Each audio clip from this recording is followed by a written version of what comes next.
Bonjour, je m'appelle Raja Hassan, je suis enseignant SVT.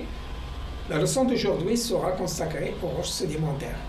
Comme vous savez, les roches sédimentaires forment la majeure partie des roches du globe terrestre, de la surface. Voyons une roche-mère. Une roche-mère est formée à partir de 4 processus: l'érosion, le transport, la sédimentation, la diagénèse. Qu'est-ce que ça veut dire l'érosion? L'érosion, c'est une fragmentation, c'est une altération de la roche. Une roche qui va être altérée, cassée, selon plusieurs mécanismes, soit une érosion biologique, ça veut dire l'action des racines, l'action des animaux, soit mécanique, l'action de la température, gel, dégel, une augmentation de la température, diminution de la température, formation des gels, dégel, ça aboutit à casser, à fracturer des fissures, des fracturations des roches, soit l'action des vagues, donc vous savez, les vagues ont une force très importante, là, les glaces et le vent. Soit l'action chimique, c'est l'action de l'eau de pluie, de la pluie, riche en CO2 qui devient un peu acide et qui agit sur les roches, surtout calcaires.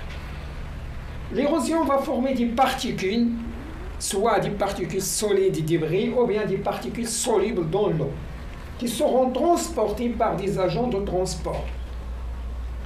Les agents de transport sont deux, soit l'eau, ceux de forme les cours d'eau et la glace, et un transport éolien qui est le vent dans les milieux désertiques.